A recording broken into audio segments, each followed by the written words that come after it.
Hey,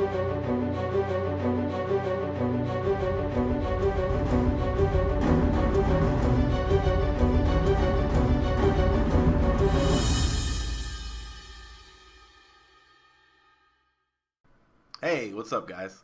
I'm pretty sure you're expecting someone else. This is not what you're expecting. But my name is Kingdom Soldier, and what you're about to watch is actually my show, the STiKS, that I do on Twitch on a weekly basis every Monday at 6:30. And I was lucky enough, I was blessed enough to have FoRePLayy on this past Monday, and I've been a part of the ForePlay gang since before ForePlay even knew who I was. Now we're in good company. He personally helped me to join Team Gamma because he believes in my content. You know, I've been watching his content for a long time. If you are a part of the ForePlay gang and you've been hanging around for a while and you know ForePlay's story because you've watched video after video, he tells it in one chunk in this show. And if you guys are wondering why in the world ForePlay would upload an hour-long video to his channel, trust me, it's worth the watch. Get your popcorn, get your bowl of cereal. ForePlay, thanks for letting me even introduce myself to your viewers, and thank you for introducing yourself to my viewers as well. I hope that it's mutually beneficial for the both of us. Nevertheless, this is your boy Kingdom Soldier, powered by G Fuel, and I'll see you guys next time. Peace. Hello, stream. I'm eating a good egg roll. I never start the show officially like goalie wants me to, so we're just going to get down to business. We got a good show today. Hitch was moving or out of town or something, so he couldn't be on. But we have some great guests today. We got Robbie, the now CEO. We got Skylar, FoRePLayy from EnVyUs. And we're going to have a good conversation. So I want to start, we always start in STiKS. You guys are going to introduce yourselves, and then you're going to say, if you had to wrap up your entire life in only 3 words, what would those 3 words be? And I'm going to start with Fatty, and then I'm going to go to Robbie, and then FoRePLayy, and then myself. 3 words to wrap up your entire life. And then also make sure you mention what organizations within the Call of Duty community you are affiliated with when you say who you are. Go ahead, Fatty. All right, my 3 words are short, fat, and happy. Actually, that's 4 words. That's not even fair. He has his like prepped, and I'm next. Well, that's just like I bet I could have asked anybody. Like, if you work with me like at all, and you ask me how I'm doing, that's my answer: short, fat, and happy. Like for the last probably 15 years. So that's me in a nutshell. Currently, I write for Gamma Gamers, which that reminds me, I got to get an article out. I do casting for anybody that will have me, and I actually just signed a contract with Cinch Controllers, so I'm excited about that. Hey, you're teaming with Keemstar. Congratulations. Oh, for real? They just announced today that he's on there. Yeah. Cinch is good guys, though. They're cool. Yeah, I like them, and I like the controller. So, I mean, I would have liked to work with other companies too, but anyways. Next. Just slide that in there. Slide that in there. It's in the DMs. Reply here. It's Mighty Fatty done. So I'm next, Robbie. Yeah. I guess currently I'll use my 3 words: denial esports, motorcycles, and entrepreneurship. I'll just go with that. Motorcycles? Yeah, I ride motorcycles a lot, and I race at the local tracks.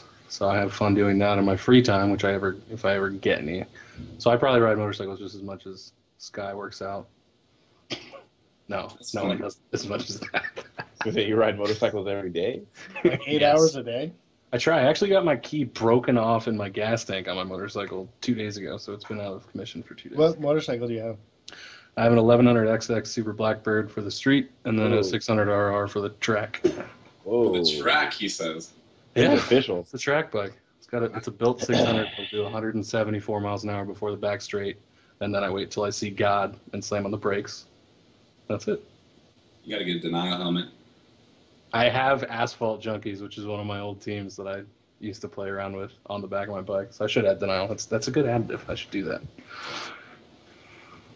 All right, Sky, you're up. Okay. 3 words would be just getting started. And I currently am silent partner, co-owner, founder of EnVy. Mainly silent partner. I got to make sure I say that. And I work for, obviously, Gamma Gamers, Gamma Labs, affiliation with that. And then outside, just do side work with Scuff, Astro, all the beautiful companies inside the community. So that's pretty much it. Yeah. Oh, we're supposed to do hobbies or something? No, you're good. Okay. Good. You don't have to tell us your hobbies. Most of us know. They said in the chat that you look more intimidating than the rest of us. See, that isn't true, actually. No, he's a big teddy bear. I'm intimidated by that, just to be honest. Like, why? Because I'm short? I can't tell you're short on camera. Honestly, I wonder how short you are. Like, that's because he's standing up. How tall are you actually? I'm 5'6", if that. Oh, you are short. I'm probably like 5'5" and 3/4 or something. Actually, I've probably been lying to myself. Oh, you're not 5'5". You're the only person going in reverse, or what? Yeah. Well, I'm old, dude. Like Benjamin Button is sitting tomorrow. For real. I wish. I am getting gray, but no, yeah. I've always been short and fat and happy, so it's good. And I've met both Robbie and Foreplay, so they know I'm short. I think Sky's the only person in esports bigger than me. Just kidding. Oh, wow. All right, Mr. Phantom. Pluto's pretty big, dude. Thank you for subbing to the channel. Fatty, I have to meet you one day because imagining you as I see you in videos, and like when I saw your ice bucket video, imagine you at 5'5" is really mind-boggling. Like, yeah, it's like if I was an inch taller, I would be a box. All right. My 3 words. My name is Kingdom Soldier. I do some stuff with Gamma Gamers and G Fuel. I'll have a show on the channel tomorrow. My first Esports weekly update will be going up there. And this is my channel, my Twitch channel. And we just got partnered. We have a sub button now. We got a donate button. Mr. Phantom TV, thanks again for subbing to the channel. Put the little thug face and the little caveman or whatever we got in there, the sub emotes. And I do some stuff on YouTube. My 3 words would be genuine, committed, and patient. If you guys have been around my YouTube channel for the last 2.5 years, then you'll know that's me. So I want to start off the show today talking, of course, first and foremost to Robbie, the CEO. And FoRePLayy is a little more known, but I would still like him to be even more known. Hopefully, we're going to dig a little bit more into who FoRePLayy is in a moment. But Denial CEO, Robbie, your team recently, the success is uncanny what's happening. You guys have been, I believe, in the championship of the last 3 2Ks and 5Ks, and you won the last 2. You won the 5K yesterday, won the 2K last week, and then you were in the finals 3 weeks ago. You guys won the last LAN, and it seems like this team, with the exception of the league, which I'm going to ask you about that in a moment, but it seems like your team is just clicking on all cylinders. They're playing well. I was watching Replay's video today, and what he was talking about. It seems like this team, after they got put together, they started winning, and they haven't slowed down. And so I just wanted to kind of ask you simply, how excited are you about your team's success? I'm pumped, and I like it because mainly the fact when we got back from Anaheim, Zuma obviously wasn't happy. The team didn't do what he thought it should have done in Anaheim. So I went to Zuma and I said, look, give me a shot. Let's take what Denial's resources we have. I'll tweet out. I think I tweeted out exactly what I'm offering the team: $500 a month, gaming house, all expenses covered, whatever you guys want. And he's like, we're not gonna be able to get anybody. I was like, just give it a shot. You're under contract. I'll let you pick any 3 players you want. We'll build from the ground up. I want to build this team around you. And it worked. Like, we got 3 players because at first he's like, no, man, we're not gonna get anybody. I'm just gonna go to whatever team offered him, and I know the teams that offered him, but I'm not gonna name names or anything. There's stupid ends in the past. But he just didn't have faith at first, and then I said, just wait 3 days. There's no rush. This is Call of Duty. I know you want to get the next quick thing real quick, but just wait. And then him waiting, now he has, I think he realizes that remaining loyal helped him win a championship, and that's sweet. Now I have Zuma that's loyal. He knows what happened, and he's appreciative. And then the other guys, they won the event. I guess and then everyone says they're kind of like got dropped and such. Weird things happen. I wouldn't consider them all dropped players, but when we picked up the whole team, put everyone together, it clicked, and now it's working. We're firing on all cylinders, and I've had a lot of success in other games. I've never had to put as much money into a game as I have in Call of Duty to get successful. So, I mean, FoRePLayy knows when I came into Call of Duty, I was kind of swinging things around like, hey, I'm big in League of Legends, big in other games. Let's just knock this out of the park and pick up a top 5 team. Hurry up. And I had to wait. I had to learn the scene and learn everything about it, inject a lot of money, and then eventually found success. So I'm happy how it's going now. Why Zuma? Because I like the kid a lot. He has a lot of potential. And then once I saw him perform on LAN like he did, I knew it wasn't a Warrior thing or anything like that. And I wanted to give him a shot. Cool. I wanted to get him his shot, kind of. You said that you used to play Counter-Strike competitively. Yeah, I played Counter-Strike. So how did you make the leap from being a Counter-Strike player to a Call of Duty team owner? Like, what made that leap for you? Like, that kind of sums up all denial. I played Counter-Strike when I was 12 to 15 years old, quit for 3 to 4 years, got really drunk in college, and then slipped back into Smite. Actually, I played competitively in that too. And then I was on a team, and I started looking at it myself, and I was like, look, I'm not doing as good as these other guys. Let's pick someone up to replace me and make this thing a success. So then I picked up what was then the #1 Smite team, and they won the next event, or came second in the next event. They're a top Smite team. And then I branched into League of Legends, and then I branched into StarCraft, and then Mike Hawkeye from Curse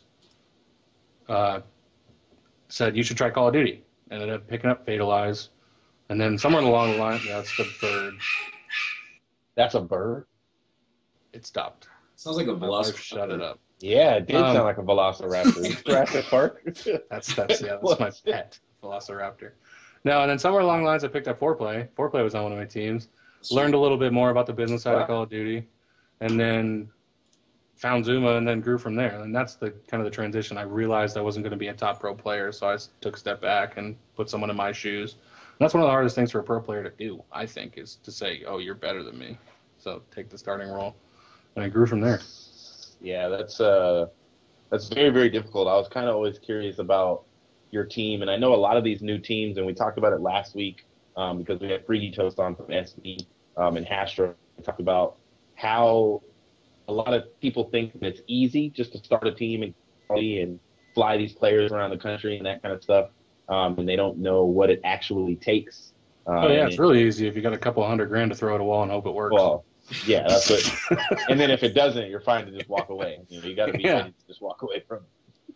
So, what kind of tips would you give, just real quick, for someone that was thinking about getting into owning a Call of Duty esports team, someone that wanted to shift to that side of things? They realize they're not a pro player, they're never going to be, but maybe they have a little bit of investment money. They have some people that believe in them. They have a backing. What kind of tips would you give someone that's thinking about getting? It's not about the money.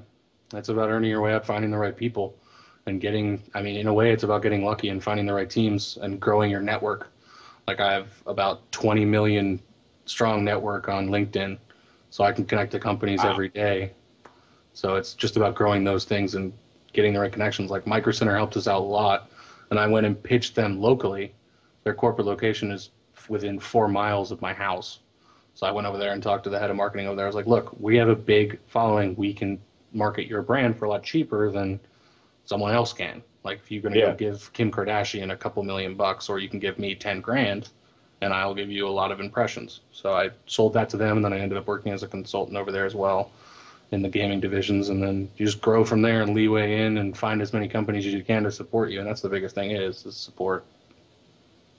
Well, it seems like you figured it out. And I hope your team continues to have the level of success that you guys have had. The last thing I want to ask you, kind of before I shift to ForePlay for a moment, is, so as I mentioned earlier, your team has had great success in the tournaments, but in the Call of Duty, like the League Season 3, I think you guys are on a losing streak right now. Is there anything specific that's attributing to that, or like where do you think that's coming from?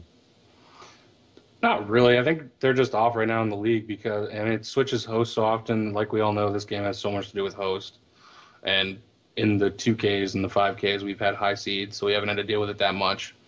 And it's just, and then the team has to learn to realize that there's 75K in the playoffs available for them. It's not an immediate win, but they have to realize there is money on the line, so they need to start trying a little harder and showing up a little bit early and trying to win some of the league matches. They got to turn things around. I talked to them 2 days ago about that, and they know they have to turn it around for that.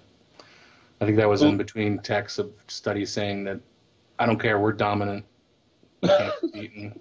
I get those texts all the time from all the players. Like, that is definitely study. Hands down, if you ask me to guess who on your team said that, I would say the quietest person would probably be Saints, just because that's how he seems.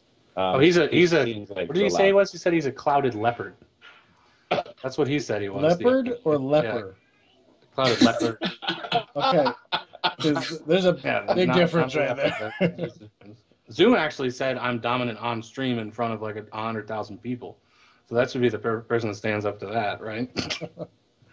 I just remember the first time I ever heard of and saw Study, he was screaming when he was playing, was it maybe on Justice with Tipsy. Just screaming. I remember Columbus when Study was on Justice. Yeah, just screaming. So, all right. So this is in ForePlay. You're gonna have to excuse my, don't call it fanboy, but I've been watching your channel for a very long time. Fanboy. And you comment on your videos, really, especially when you started to do things with like about the pro scene and things like that. And when I first involved, that's what I would watch, because I could watch Nade Shot and stuff, but he wasn't teaching me anything. I wasn't learning anything about Call of Duty. I actually learned from watching your channel. And what frustrates me is that, like, there's a guy in the chat saying, and no disrespect to homie in the chat, who's Foreplay? You know, and I know you said silent partner and all that kind of stuff, but you know, I've looked into your history way back when I first was introduced to you on YouTube, and after watching video after video after video, you've slowly pieced together quite a story for how you went from the rough beginnings of forming Team EnVyUs and picking up Proofy and just transitioning from to being one of the top teams, period, you know, and then transitioning to actually picking up new guys. You know, I was introduced to Burns because he was playing with you, you know, and so I guess my question is if you would indulge us briefly. I like the hat. Yeah, I had to do it. You know. If you would indulge us briefly. Give us, you know, when Astro was on last week, one of the things he said is that at one point, you guys, and I don't know if he meant you, Sid Rock, and Stainville and him, I don't know who he meant, but he said, we will tell the story of what it actually took to go from our humble beginnings where we could barely pay the bills and keep the power on to where we are today, where Team EnVyUs is the first team to ever get sponsored by a major brand like Monster Gaming. And then also still right now is on top of their game. I mean, they're playing some of the best Call of Duty. Yeah, they can beat anyone but us. That was a slow jab. Look at him jabbing right now. That was a jab. And Team EnVyUs is one of the largest brands. I mean, hands down, they're one of the largest brands. And so I kind of wanted you to, and please to actually indulge us. Don't feel like I'm asking for a 30-second message. Tell us a little bit about, you know, who Skylar ForePlay Johnson is and how you started and got to where you are today, where you actually have a career in gaming at Gamma Labs.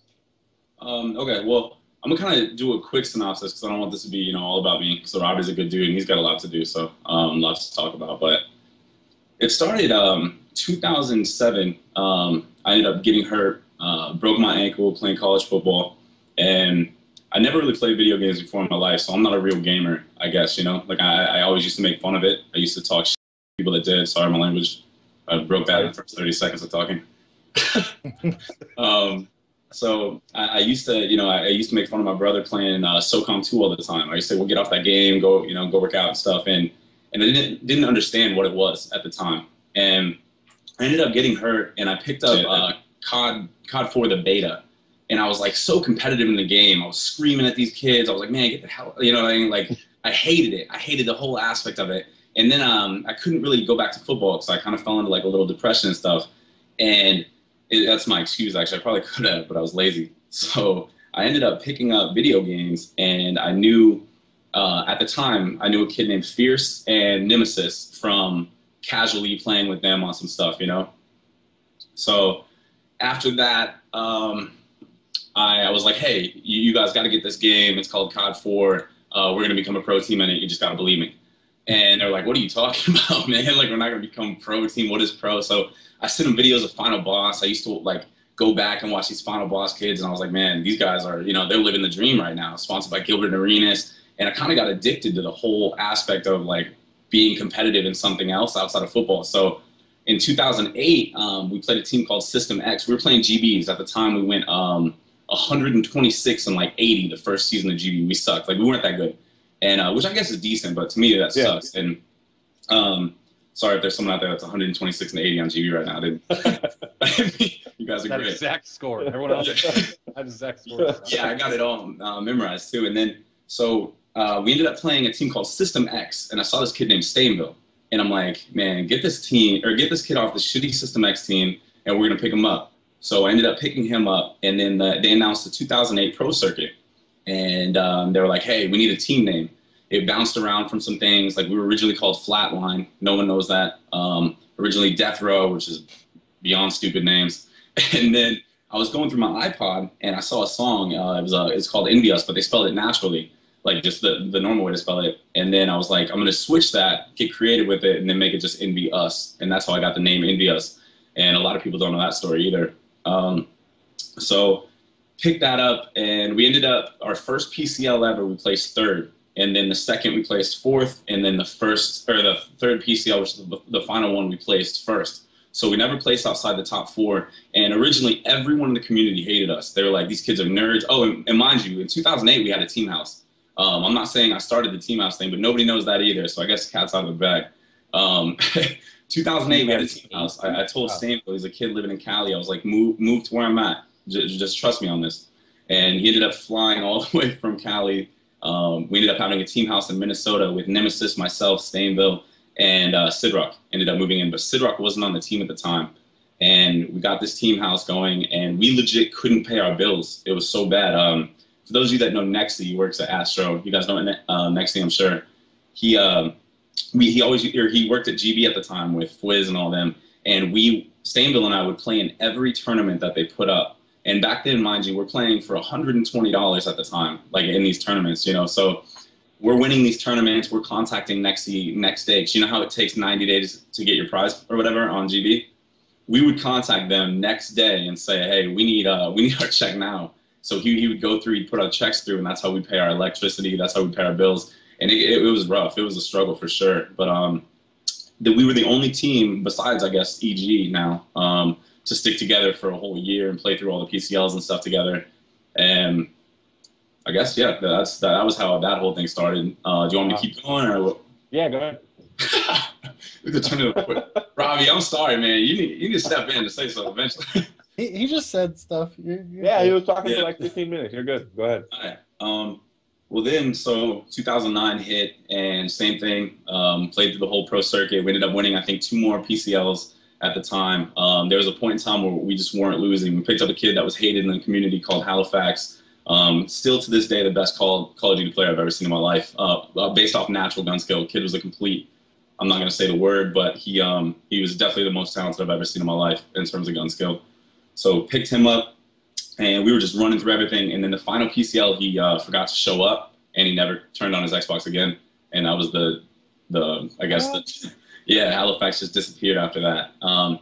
So then PCL 2, that was actually PCL 1. PCL 2, I was like, all right, let's get creative with it. People are starting to hate us, so because we used to play to win. So we used to camp in corners. We didn't care, you know. Like at the time, if it wasn't about winning, you know, we don't care if you're our friends, like at all. We just wanted to win so bad. So we would all camp on Overgrown with silencers, silenced P90s. We'd sit in nade spots. We would have teams legit messaging us, you guys are douchebag. Dude, it was bad. But at the same time, it didn't matter because we were winning. So, and we ended up making a fake character in the community called Paradox. Paradox was actually Sidrock the whole time.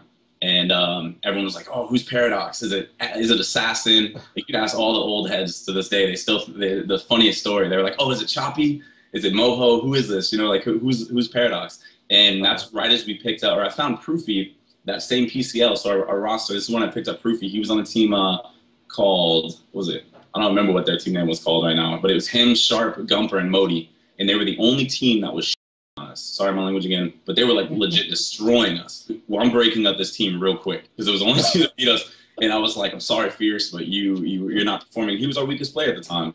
And we dropped him. I picked up Squeaky Voice Proofy. And we toned down his attitude a little bit. And we ended up not losing one game that whole PCL. Never lost a playoff game or anything. And so then PCL 3 rolled around. He sketched on us for Fear, which didn't make sense, but it's Call of Duty. What do you do? And he was young, you know. So he ended up sketching on us, and then we picked up, I believe we picked up Modi at the time, and then went to, sorry, that was my computer, if you can hear that. It's 7 o'clock. Yeah. So we ended up placing, I think, third in the final one. Then we went to the national championship, placed second again.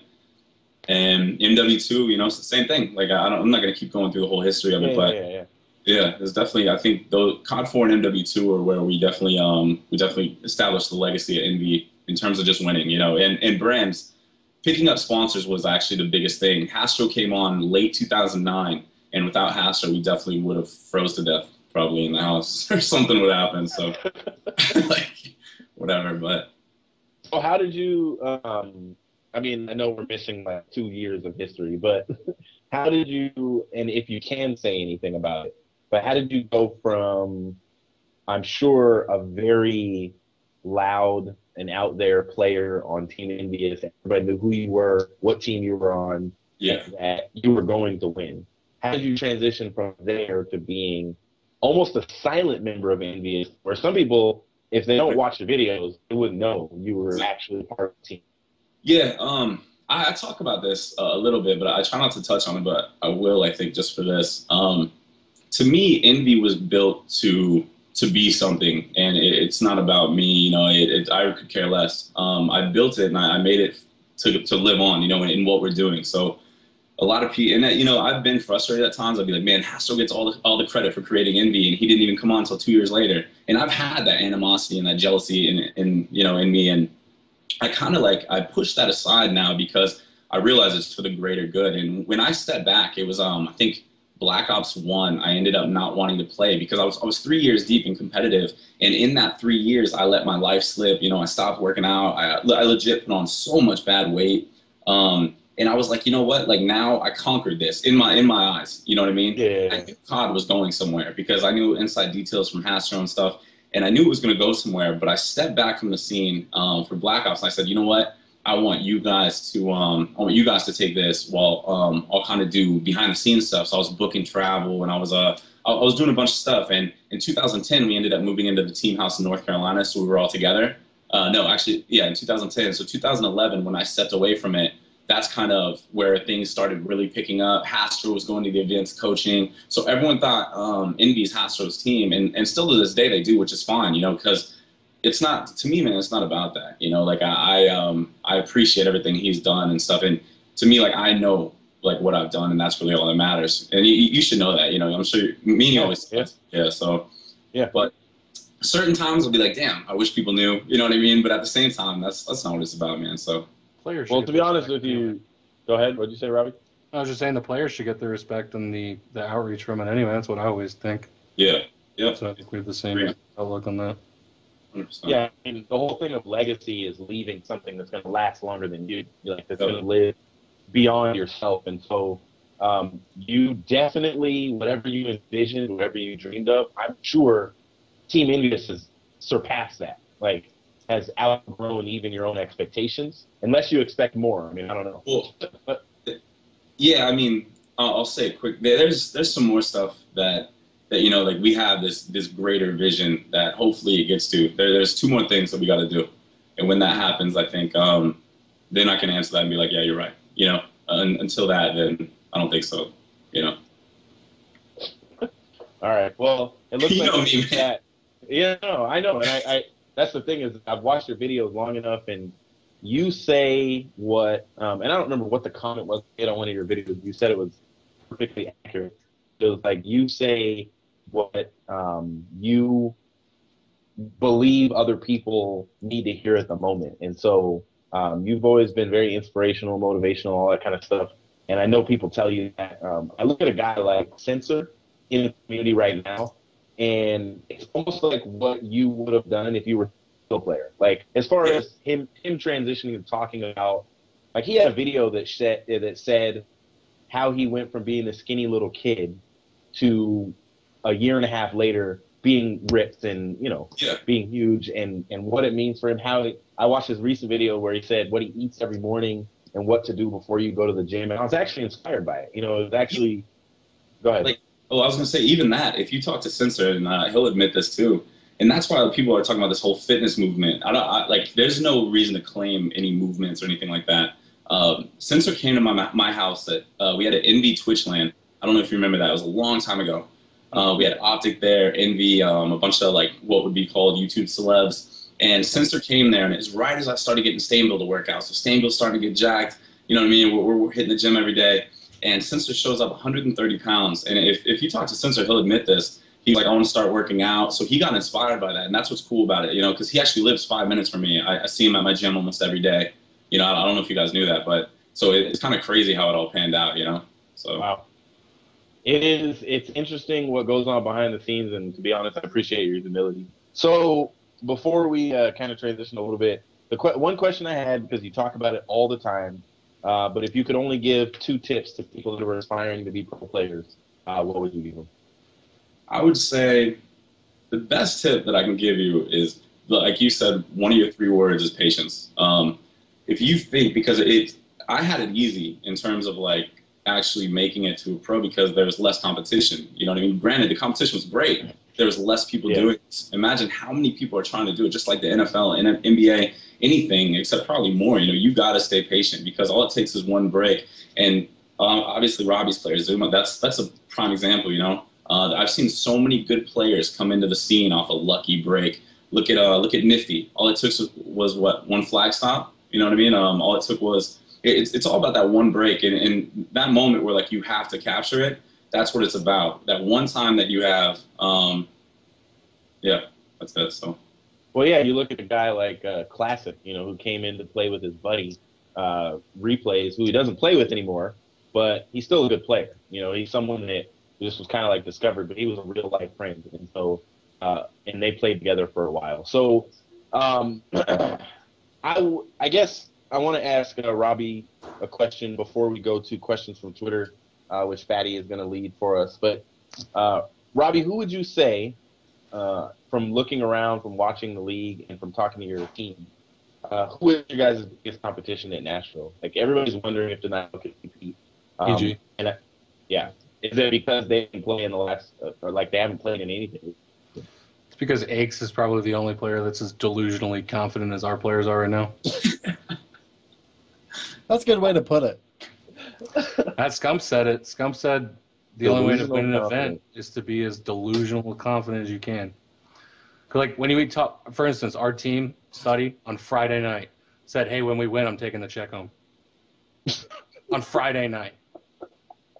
And once you get that confident in a game like Call of Duty where it's all gun skill and winning gunfights, you're not losing because you challenge everything, you hit every shot, and you get those random 1-bullet kills where Saints just goes, was he hurt? I swore he was hurt. It's just, I mean, that's what I would say.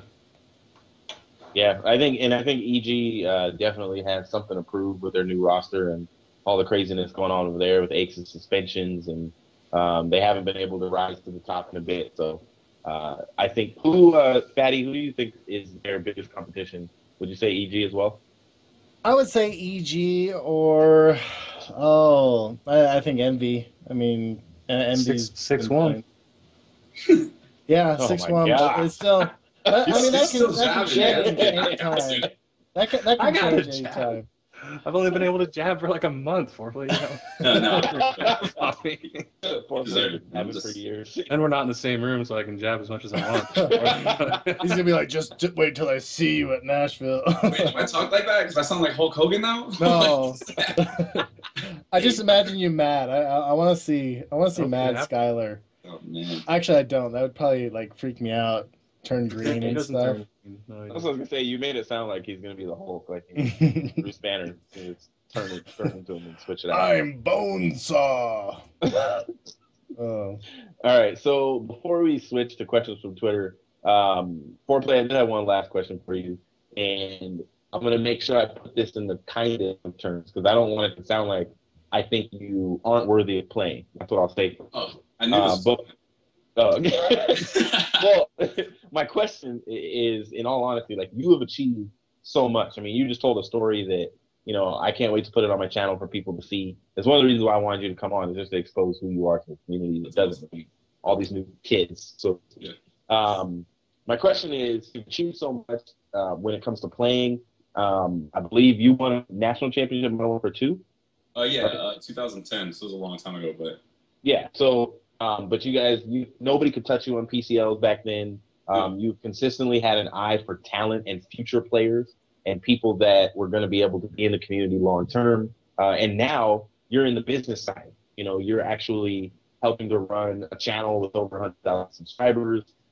You're growing a brand in the community, Gamma, and so and you're setting an example for a whole when it comes to just being healthy and doing the right thing and being humble. I mean, you're just a great example. So my question is, why the drive to stay on the sticks? Like, what is it that keeps driving you to keep putting teams together and staying on the sticks and keep giving it a shot? To be honest, like I know I'm not where I was skill wise. You know what I mean? And if SMD ever got taken out of the mix, I would retire tomorrow.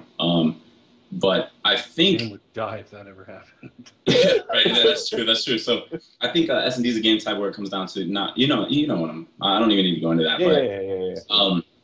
To be honest, I have one more goal for this, and that's why I'm still playing. I even think there's been teams that I've dragged down and teams that I've helped out. You know what I mean? Like the last event was probably the best event I've had in a long time, and a lot of people told me that too. You know, and that was in Anaheim. That was the last one I went to, and Yeah.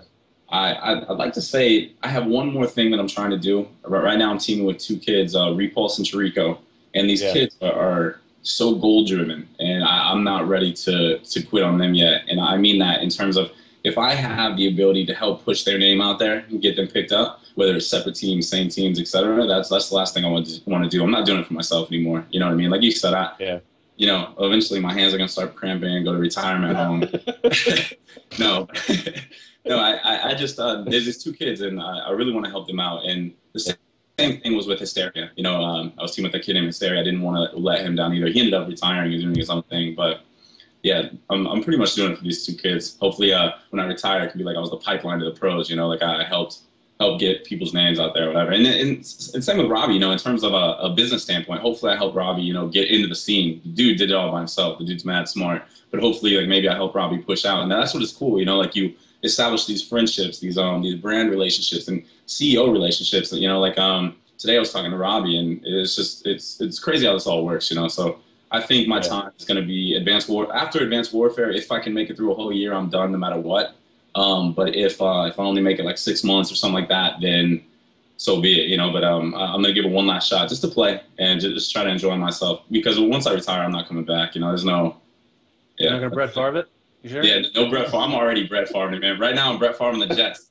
So I need to figure something out. I think I could add to this. I think if Foreplay could run 8 teams of all kids that need a shot, he would do it just to try and give people a shot, because that's what he wants to see for the community. 1,000%. Yeah, man. Yep. All right. Well, I'm going to hand it over to Fatty. And Fatty, if you have a question, you can throw one out, or you can switch over straight to questions from Twitter. We're just going to go straight to questions from Twitter because we have a bunch of good ones. A lot of them you actually have answered already, just in, you know, well, both of you have answered. Let's go ahead and where is this one? This one's for Robbie. Wow. Where did... You actually got a lot. When I was yeah, I'm trying to scan through. I had it, and then I clicked on something, and it... Oh, here it is. What advice... This is from J Cloud, or John. What advice can you give on starting and creating a respectable brand and how to build a loyal fan base? I kind of answered this before, so it's all about networking. For me, it was, and everyone has different success stories. I'm sure Foreplay can attend to this. Like I think he was more in the gaming side of things. I was more in the business side of things. So I did the networking to try and become successful, and then, like I said, finding the right people. Like if you have friends that are kind of into gaming, push them into it so you have people you trust to start. And that's the biggest thing. Like when I started Denial with one of my teammates. Like that, just finding the right people, and then don't be afraid to take a risk on somebody. I think Fatty was even with us for a little bit at Denial. Like we wanted him with us anyway, and it's just always pushing to have somebody with you that you think you can help. That create a better community aspect for it. And this is like a kind of a second part. How does it feel? Or sorry, this is from Daniel or Mario Express 123. How does it feel to be the owners of an organization that have won a tournament? That has won a tournament. That's for both of them? Yeah. Go ahead, Foreplay. I just talked. I mean, it's good after the first one. Like the first one, I'm sure Robbie could say like that's a good feeling. You know what I mean? Because at that moment you're on top of the world, but you have to make sure it doesn't create the monster of cockiness and people wanting more. You know, there's a lot of things that come along with winning that's not all positive. But in terms of Robbie's success, it's definitely just about to hit. You know what I mean? Like I'm not saying he hasn't had success before, but I think that's when things start to get serious in terms of business branding, because he put together four people that he knew at that point in time were going to take over the game, you know, and that's the best feeling in the world, because no one can take that away from you until the next event. You know, like after we won, we would relish it and be like, damn, you know, like we just won. Let's enjoy that moment. But then you got to get right back to work, because in a game like this, man, Advanced Warfare, there's no, you know, you never know what's going to happen. You really never know. It's hard to be a dominant team in this game, I feel. So I think the hardest thing is, like you said, with the egos and stuff, keeping people satisfied with what they're striving for. And I know with big companies like the ones me and you are dealing with on a daily basis, Skylar, you have to, there's turnover rates in these kind of things. So there's almost one event or two events between signing a large deal. Like it can take up to 4 to 6 months to sign a large deal. And I can add that to people asking, how do you have success in esports? It's going to take you time to get these big sponsors if you ever get them. And it's a lot about luck. It's a lot about the sales, but it's going to take time, and there's turnover. So you have to, and I kind of put my own foot where it shouldn't have been when I tweeted out and said, look, $500 a month per player, it doesn't sound like a lot, but for an esports org, it's quite a bit. It's more than most other games are making. So now I'm expected even more after a win, and then if they win again, I gotta keep turning things over. So it's going to take time. All Robbie, right. you guys just, sorry, Patty. Robbie, did you just recently sign with STiKS? Yeah. And how long did that take you to get, or did they approach you? 1 year and a half. I've been talking to STiKS ever since I got into COD, just because I met Mike at Atlanta, my first ever event, and tried to like leeway into a STiKS sponsorship with success from other games, but there's no way to do that. I mean, they sell controllers. They're not trying to sell to my League of Legends players. But that's kind of an exception, I would say. Like a company like WebRoot that we signed with, a big antivirus company, it takes the best part of 4 to 5 months to sign a deal like that. Wow. All right. Thanks. All right. This is for both of you. It's from UPL Picks or Picks COD. What has been the impact the league, the league, you know, the MLG league, has had on AM teams? I'll let you go first, Robbie, because I'll let you go.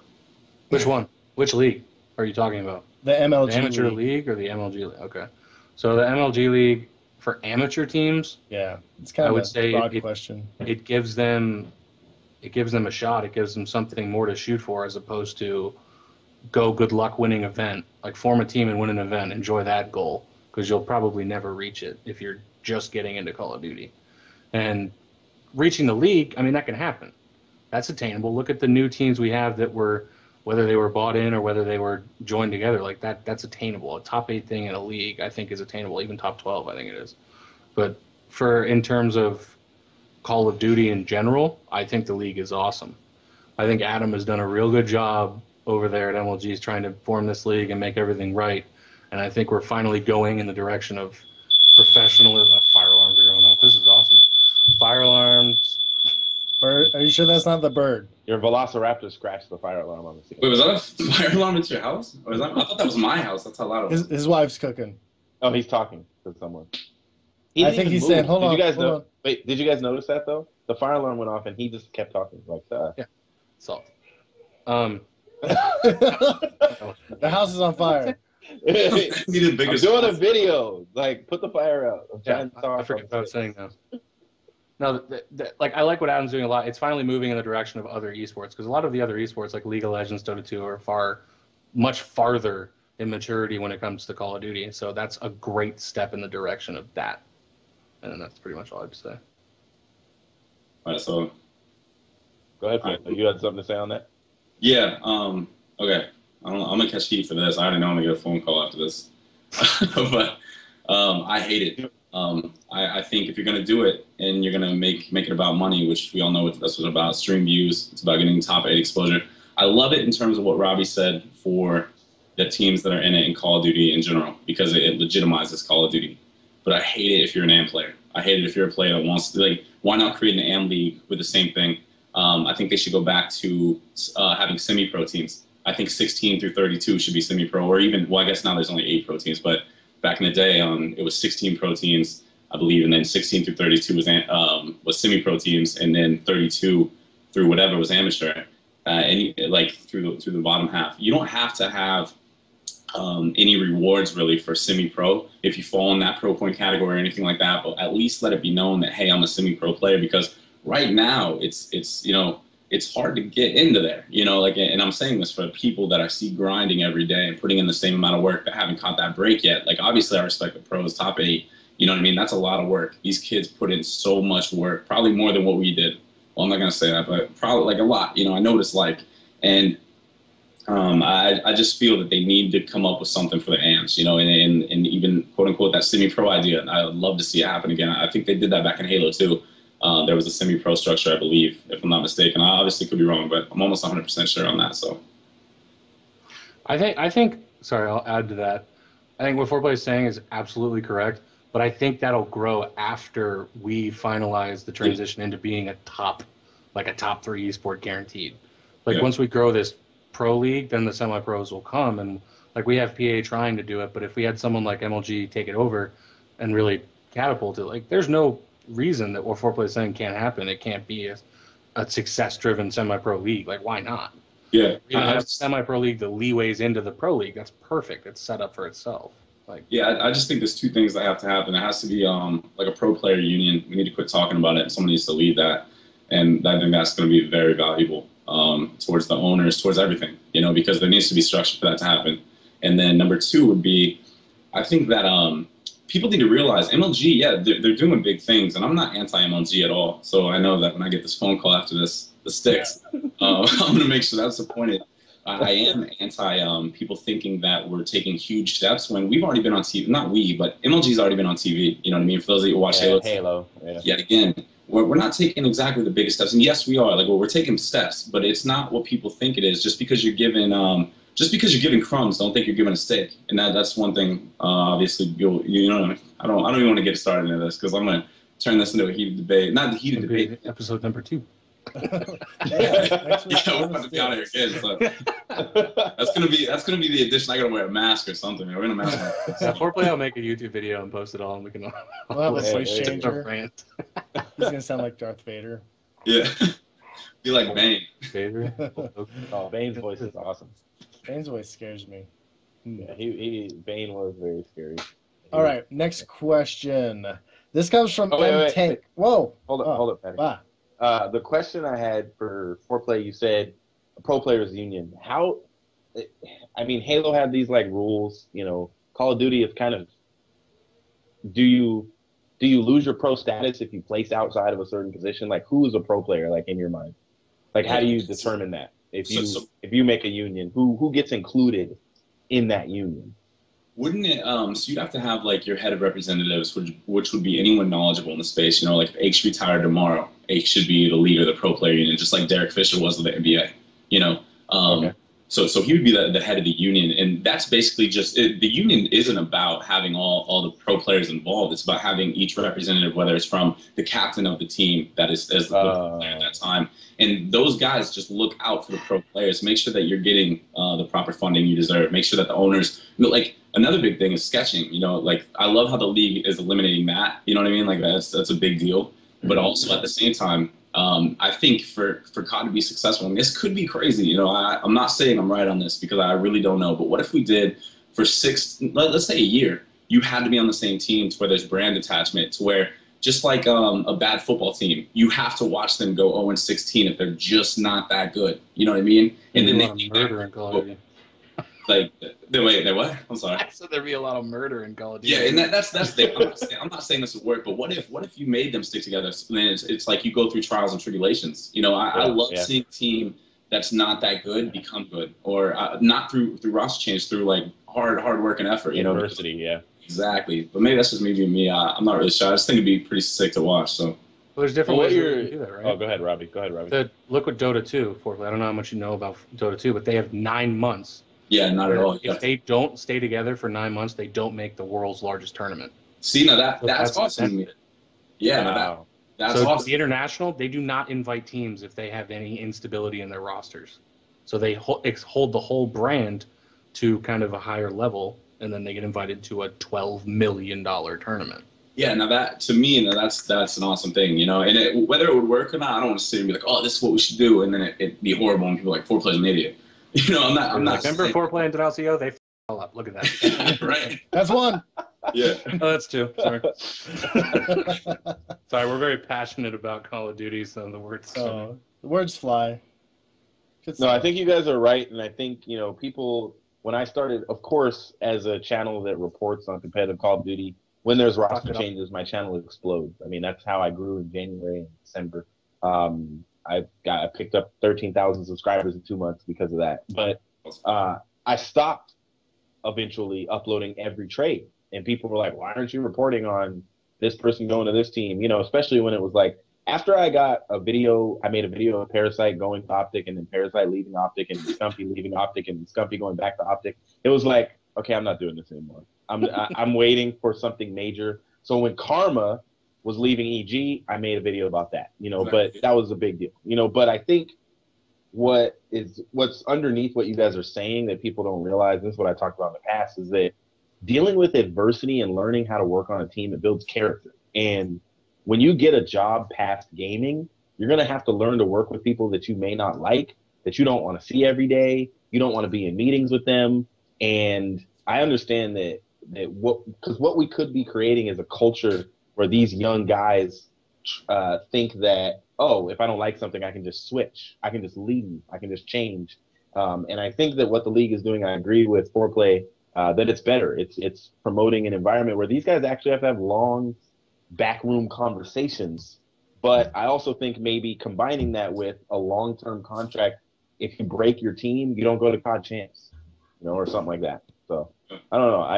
I think that it's better for us when you go through adversity and win. How much does that mean? You know, like how much does that mean when you've been with the team for so long? Like Merc watching the Envy trades for months, like seeing people, hey, you're on my team. Oh, see you later, Goonjar. You know, see you later, Scumpy.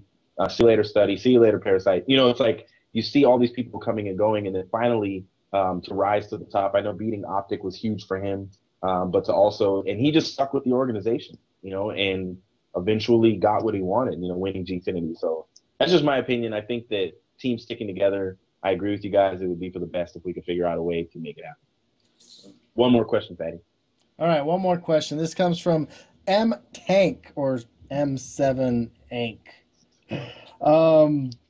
It's a really long question, actually. It says, will we see a reoccurrence of the monopoly of teams that keep winning, i.e. EG, Envy, Denial, Optic? Will these teams keep winning throughout the next game because the skill gap in theory should be higher? I mean, I haven't played it. We don't know. I don't know if he's played it. I don't know if you guys have played it. But do you think we're going to see those teams keep winning and then the AMs actually drop off? Who wants to go on that one? I wasn't sure. I would have to play the game first before I would be able to. That's why. But, yeah. But I think there's always going to be those players. This is an FPS game. We have to remember. There's always going to be those players that have the ability to shoot.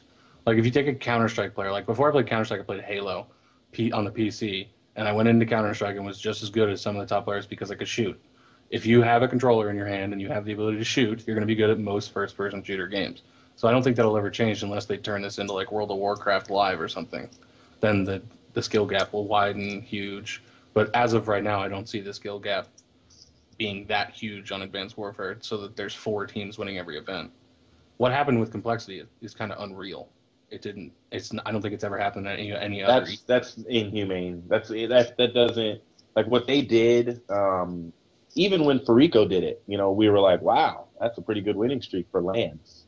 But when Complexity went on their run and what they're like, looking at Aikes's 1-1-1-1-1-1-2, 1-1-1-1-1-2, 1-1, it's like it's almost scary. Like I don't think we will ever see anything like that again if that's the kind of monopoly that they're talking about. I do think top teams are going to be top teams. This is like the Yankees being able to recruit the best players. If Optic says I need one, there's going to be players from other teams that are going to be like, hey, Robbie, can I talk to you about wearing green at the next event? I mean, it's just a reality of what we're doing. Envy is another one of those teams. Like when Envy raises their hand and says we need a player, there's players that, regardless of all the loyalty in the world for their own personal brand, are going to consider going and playing for Team EnVyUs, for great owners. Not that Robbie or any of these other owners aren't great. Like I love what Freaky Toast does. I think he's a great guy, but he lost his whole squad. And so I think you are going to see continued dominance amongst the select, maybe 6 teams, but then these random teams are going to come out of the blue like Denial. That is going to be someone who you may say in the future Denial will win because Robbie's a good guy. He's going to build a good team. But they put a little bit of it is luck, and the right players happen to be available and want to play on Denial. And now look who they are, and so now they're one of those teams that people are talking about, and it's going to stay that way for a while. But I don't think you can remove, kind of like Robbie said with the gun skill thing, the best players are going to find themselves on the largest brands, the biggest teams. And the Lakers are bad right now, but give them 5 years, they'll get Kevin Durant or somebody else when his contract runs out, and they'll rebuild, and they'll be a top team in the West again. It's really about recruiting the right players, and I think they have the most leverage to do that. So, what you're adding with basketball reference is good because that's what esports is going towards. We're going towards being like sports franchises. So there's going to be like the Big Ten of sports that all have the ability. And then we're all going to be on year-long contracts. So there's not going to be any more of this Optic says I need one, and then everyone scatters and goes, hey, guess what? Can I leave? No, you're under contract, and we're with brands that we have to support. So that's what the league's helping change, and that's one of the reasons I like it quite a bit. Foreplay, did you have any input on that? I just think that in terms of the skill gap to the game, this game, Advanced Warfare, the skill gap to me is just so minimalistic because of what the game brings. And like the more things that get added to the game, it's getting crazy. Like we just keep going and going and going. Like eventually, when you look back at COD 4, and I hate to be an old COD 4 head, but I'm gonna say it. You had 2 guns, maybe 3 guns that you would use. You use an M16. Use a 74U or an MP5, 3 guns. And then not only that, you have what the league would allow you, which I wish they would go back. If they would go back to the structure of 1 stun, 1 nade. That's it. 1 stun, 1 nade. Bring back some gun skill. Let's do that. And, let's see these top kids. Because there's some kids out there that know how to point and shoot. Just like Robbie said, like a lot of kids can point and shoot. And then some kids can really point and shoot. Like Proofy back in the day. Proofy now. All these kids, study. Look at... There's some absolute animals now that can't shine with their gun skill because they're getting blown up by a trophy system from trying to throw a nade or whatever the case may be. Like meta. Yeah, I just with the like you said, the meta of the game changing. I personally think that if we would just give it a try and go back to what it was, or maybe not what it was, but just more of a simplistic style of gaming. And yes, it's not going to attract the pub kids that they're trying to do, or the average viewer. That's the only downfall. But maybe we get to a point eventually where we have so many people engulfed in the competitive scene that the rules, like people will stand by, like, hey, what's the rules for it? Well, we want that to be the number one question. What's the rules for this? I think that's where we need to go. So I'll just leave it at that. But the unfortunate truth is that Advanced Warfare is the opposite of what you're saying. Exactly. Yeah. That is the unfortunate truth. Have you seen some of the in that game? Yes. It's going to add levels of meta that we've never ever seen. A brain is going to beat fingers in that game. Yeah, that's going to be the thing, like with the jetpacks and we're just getting crazy. Like eventually, and that's why I said, if I make it a year, then I'm out. The fact that you don't break the game. I might make it 3 weeks and just salute and make a retirement video. I actually think you're going to be good at this game. I think like the way you play, you're so aggressive that I think you'll end up being good at this game, to be honest. That's awesome. Means a lot. But do you remember, I played against you once in a GB. Oh, snap. What? It was like right at the you turned on me. No, Did you win? it was right in the beginning Yeah, of this yeah, game, well, and it was on Octane. Oh, Here it actually, is on video. I was surprised you did not upload that video. no, I actually do know what you're talking about now because I Oh, think it we was talked about this horrible. before. What? Well, I think we've had that. Well, we had this conversation on Twitter after we played, I believe. Yeah, yeah, yeah. Some type of engagement happened after we played. Yeah, and you pooped all over me. And I was like, please just don't upload this. Because, no, it was, I have never been spawn trapped so hard in my life. And it was when, shoot, who were you talking about earlier that retired? Hysteria. Yeah, Hysteria. Hysteria was on the team, and I think Shariko. Yeah, Yeah, it was bad. Yeah, Hysteria. I'm not trying to give anyone shout outs, but that kid is so dirty, man. Like I think Robbie actually Robbie had a fallout with him too. We tried to get him back. Yeah, At one of our time. Robbie knew he was good. He was just like he did not know how to manage himself, man. He's like one of those awesome players, but just didn't know where he was going type of thing. So he was on the team when you were on my team. yeah, that's what I'm saying. He was dirty, right? I don't know if you remember. He just didn't know what he's like. He's not a cancer. He just didn't exactly. Yeah, exactly. Not a cancer. Well, that's good. Yeah. That was like the worst experience I've ever had play. Like I shut off my Xbox and I was like, I'm never gonna go pro.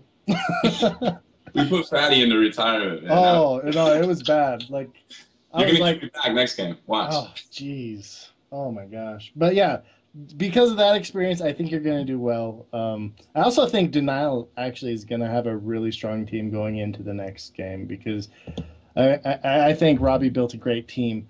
A bunch of Slayers that can play fast, and I think that's really what we're going to see. And I think some of the other teams are going to have issues, and I think there is going to be a big skill gap. But we'll see. We'll see how it works out. We might even just end up banning everything and dumb it down.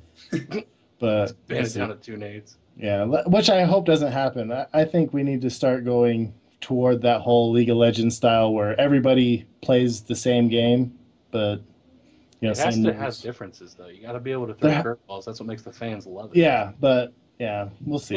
We'll see. I think I agree, but like even Halo 2, remember that? Like that was so sweet because it was just everyone got their VR. You know what I mean? And I don't know. And click 3 times. It remember Halo 1 with the pistol? Yeah. Yeah. I remember that was in my trash talking video game stage. I loved Halo 1 PC. Best. Halo 1 is the best. I've played through the campaign on that game probably 20-something times, and every time I find somebody that hasn't played through it, I'm like, "Oh, come over, let's play it. Let's do it again. We're bringing it back." Let's Prestige. And then they're just following me the whole time. They're like just following me around the game. Like, where are we going? Just follow me. We don't have to fight those guys. Get in the Warthog. Yeah. That game you can play through like the first 3 levels in melee only, I think. Yeah, it's like one of the only. That game is the best. That game, I mean, literally best story. The library scared the crap out of me. Changed gaming. You know, the Flood, when you first saw the Flood, you were flipping out. Oh. Man. Anyway, all right. So, thank you guys for being on the show. I really appreciate it. You guys have been amazing guests. We'll definitely have both of you back. This has been a good 2 weeks of people being on the show. Killers 10, thank you for subbing. And whoever else that was that sub, thank you guys for subbing. Use the code Kingdom for 10% off G Fuel. And I believe we were going to have Merc on this week, but he couldn't make it. And so if we have him on next week, that's going to be 3 weeks in a row of Envy. So we're just going to change our name to STiKS Envy. I mean, we're just going to put an underscore. And so much for you being an Optic fanboy. Yeah, I guess. I mean, Optic has not been on the STiKS. So somebody called me a fanboy in the chat because I have so many jerseys hanging up. And it's like, so wait. You have no green. That's in the closet. It's the only one I can wear. Oh, you put the Optic jersey in the closet and left it. Because I wear it. Shots fired. Oh, could you imagine if I fighting Fatty hides the green wall? Oh man. Oh, it's because I wear it. It fits. Oh, okay. Well, we could get more views, if you pull it out. Oh, I wore it one time. You get more views for putting it in the closet. Let's be honest. You'll just get yelled at. Yeah, that's true. Actually, people would come here to rage. So the way we end our show each week is that every person gets to say, kind of like your elevator, 30 seconds or less speech. You can say whatever you want to whoever you want. So you can speak to an individual or everyone, your channel, doesn't really matter. You can say whatever you want. We're going to go Robbie, Fatty, Skylar, and then I'll close it out. I love how I got first. That's sweet. My elevator pitch? You guys don't want to hear that. That's what all the companies hear. You don't have to go to the elevator pitch. We can actually all learn. You can from say that. whatever you want. Yeah, we could. I can't we give my could learn elevator from pitch. your That'll give away all elevator my secrets. That's not even fun. I'm No, still I mean- trying to get DX Racer to give me a Fat Boy chair so I could review it. But I was only like $400. I mean, that too. Big and tall chair. No, I guess I'd tell all the people watching the channel, 90 people, just keep tuning into stuff like this because this is what grows esports. Anybody that can stand out and make an actual show like Anthony's doing, it's a good thing for esports. So help it out, give it a follow, and I hope everyone keeps following Denial and we can win the next event. Maybe I'll get to see Foreplay and I can give jabs in person. Love it. Fatty, you're up. oh, I forgot. I'm Short, Fat, and Happy. Thanks for hanging out with us tonight. Go check out my latest review on YouTube. I went over actually a really good priced headset. It's only $40. Not the best sound, but hey, well, no, not the best mic, but for the price, it's awesome. Other than that, thank you for hanging out. It was a pleasure to hang out with these two legends. Love y'all. We'll see you next time. All right, I'm gonna do this one quick. Well, quick as I can. I want to say shout out to everyone that I did this with. Obviously, Robbie, Fatty, Kingdom. You guys, such an important growth stature in the community, and everyone else that's trying to do it. But mainly the players. I think all you amateur players that don't really know what to do, just try to follow these guys. Try to follow in their footsteps. Some of you guys aren't going to be players. Some of you guys are going to be CEOs of the next big team, and you never know that who that'll be in 6-7 years or whatever. So follow Robbie, or even Fatty with what he's doing, getting into casting, just dipping into all these different avenues. Esports is an endless thing, and it can open up a lot of opportunities, but it's up to you to create them. If you don't create it, then you know what I mean. Nothing's going to come to you. So definitely just stay sharp at it. So. Awesome. Well, we dropped Kingdom Soldier from the call, so I guess I will end the show. We're gonna run some ads right now because we don't run ads during the show. So hang out for the ads if you want. If not, just hang up. Anyways, again, thank you two for stopping by and being with us. We gotta thank Goalie. He does all the production, does the graphics, and does a wonderful job. Make sure you're following him at Goalie TV. There's 2 E's in Goalie. Other than that, we love you, and we actually really do love you. Remember who you are and what you stand for. And We have 2 wow, on this. we just split ForePlay in half. That's crazy. That's crazy. Oh, someone screenshot that, but on Twitter, please. That's gonna be 2 Foreplay. Anyways, so yeah, 2 Foreplays. Watch the commercial. Have a good night. Wait, I'm back. Oh, you're back. I just ended the I'm show. back.